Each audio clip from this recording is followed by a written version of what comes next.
Hello, hi guys! Magandang hapon sa inyo lahat. This is Chin from Masagari Channel, a faith healer, also matter reader. So ngayong hapon natutigan natin ang sabihin sa inyo ng ating mga gabay.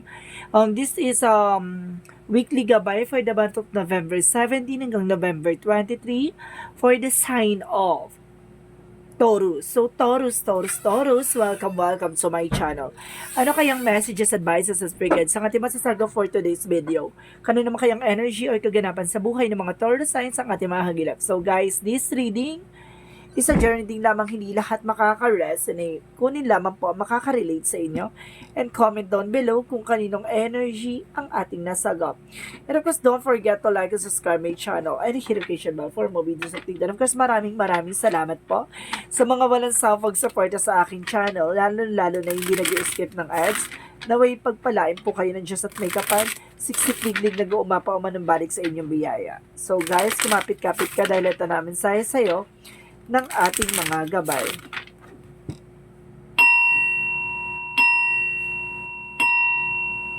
Angel Spirit messages given information for the sign of Taurus. So, ano magiging advices for you, Taurus?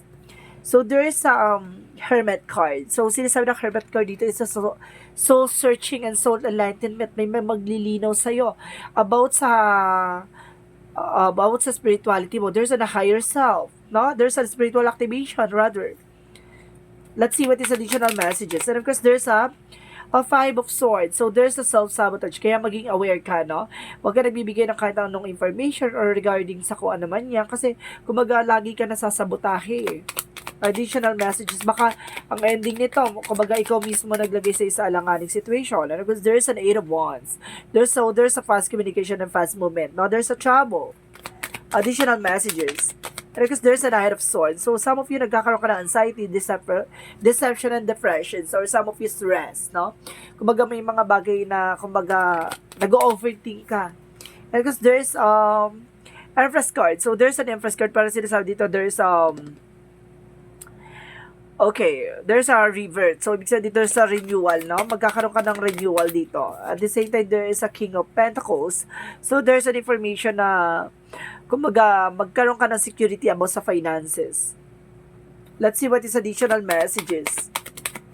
And of course, there's King of Swords. So, there's being wise. Kailangan maging wise ka. At bibigyan ka ng information dito ng ating angel spirit para malaman mo about sa spirituality mo.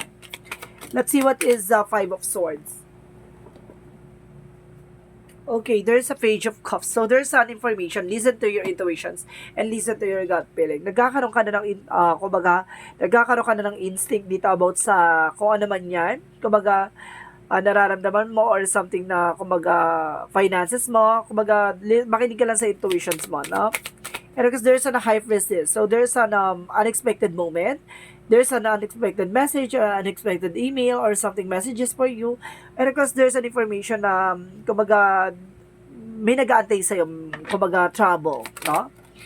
And of course, there's Two of Cups. So, there's a partnership. So, some of you, kumbaga, na-stress ka about just sa eksena na yan. Of course, there's a partnership, no? Kumbaga, meron ditong about sa unconditional love. Nag-overthink ka lang. Let's see what is the Empress card. And of course, there's a Strength card. So, kailangan mo lakasan ng loob mo, no? Maging matapang, maging, kumbaga, magkaroon ka ng confidence sa sarili mo, no? Baguhin mo na yung eksena mo. Let's see what is the King of Pentacles. So, there's a Ten of Swords in reverse. So, ibig sabihin dito, there's a recovery. Makaka-recover ka na about sa finances. And at the same time, makaka-recover ka na kung ano man yung mga bagay na pinagdadaanan mo. Let's see what is Hermit card and the King of Swords. There's a Two of Swords. There's a decision. Kailangan mo mag-decision dito. At the same time, what is the Five of Swords in the Page of Cups?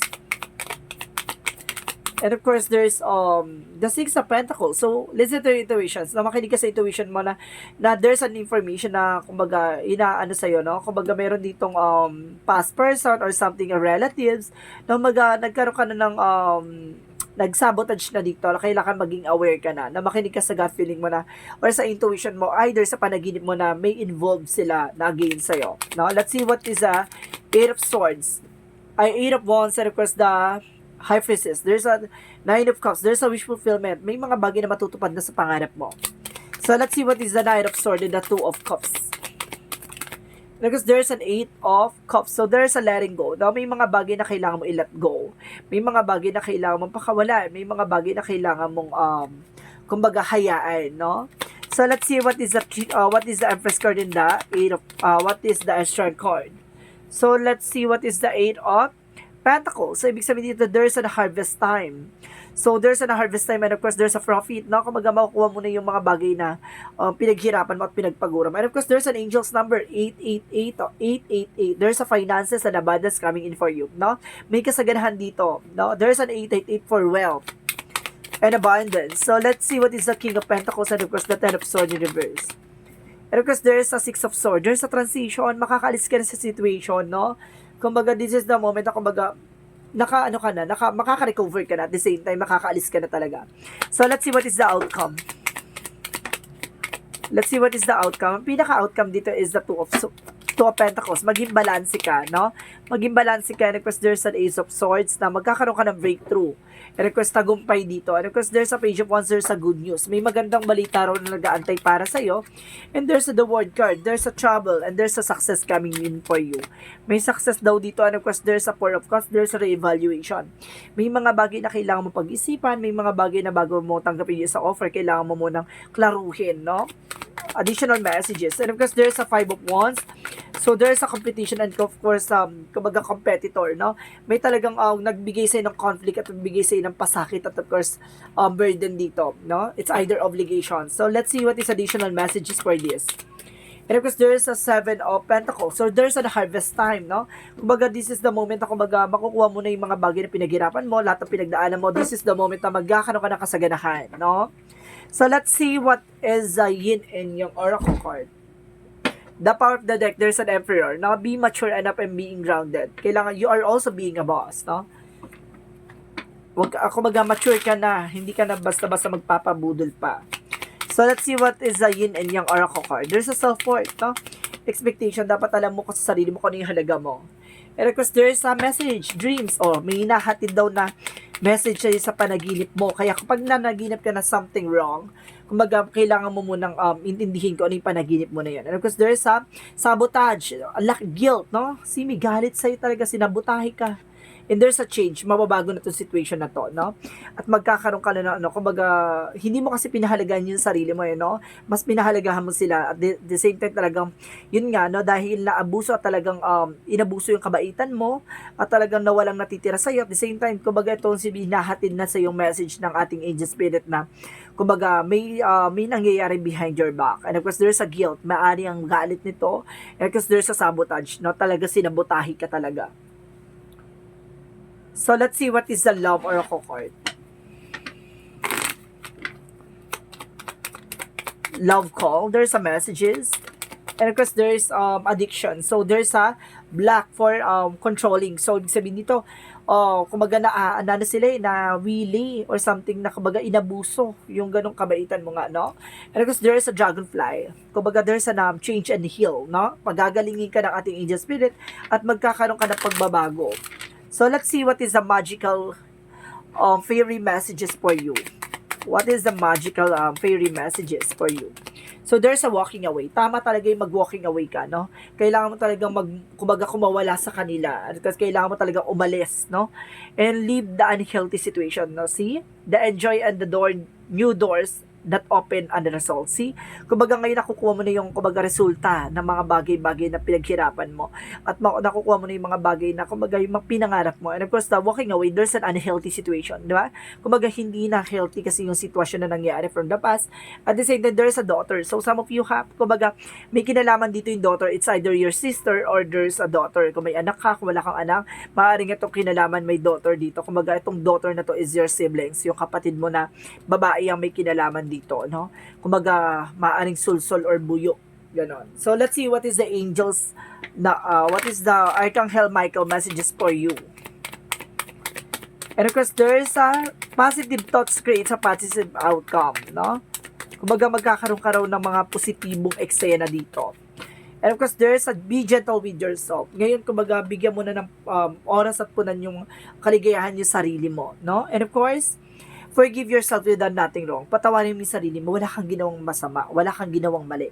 Kasi ang nangyari lang talaga, inabuso nila ang kabaitan mo, no? Ganun talaga, namihasa. Let's see what is additional messages. And there's an health, no? It's honor the physical vessels and shrines my soul. And adversity, there's a challenges, no? Na may mga bagay na dapat mo matutunan. So let's see what is additional messages. And because there's an autumn harvest time.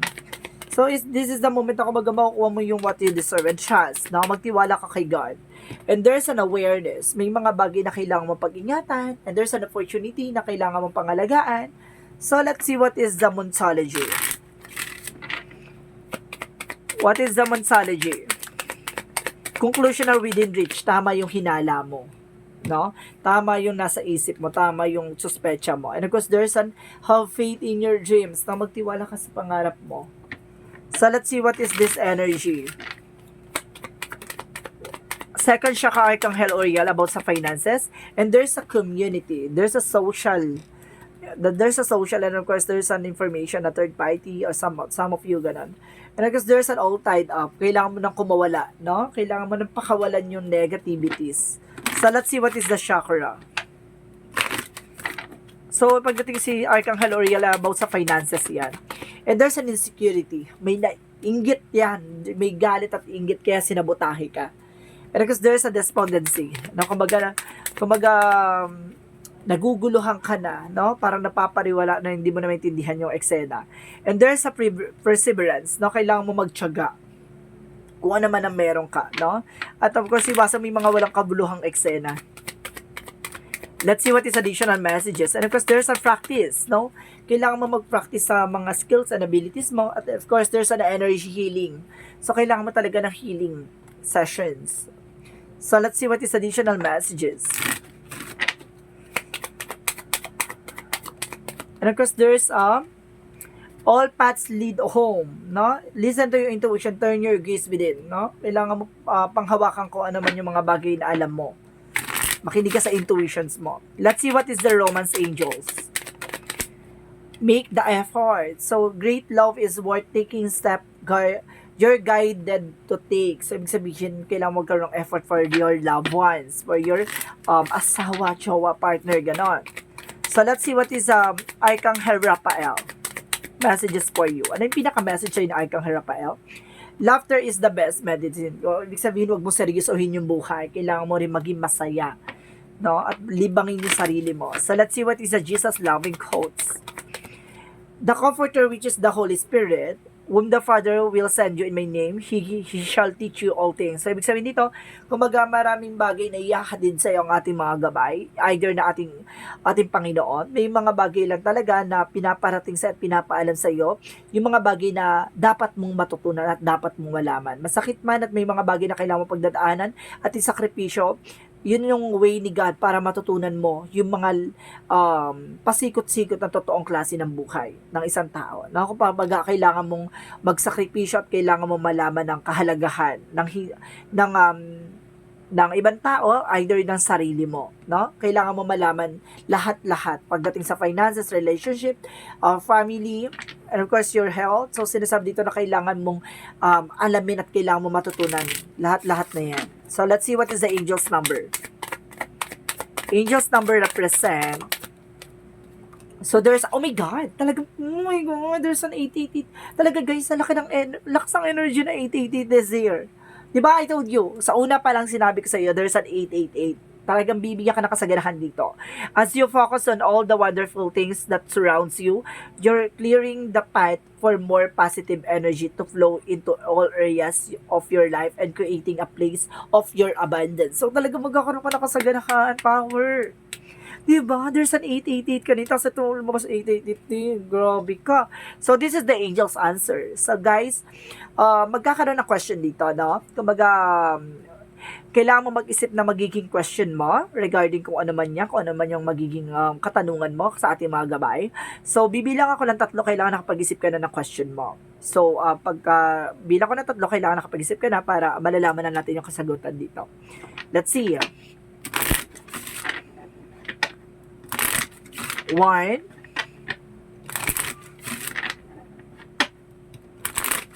2. Oh my God.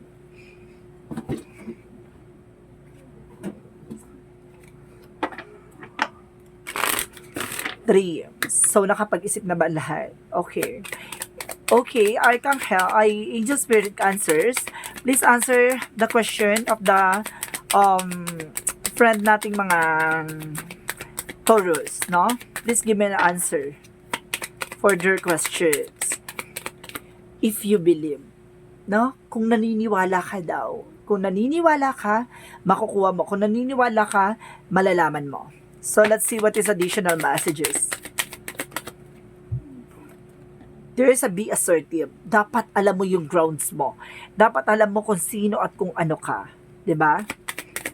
Let's see what is additional messages.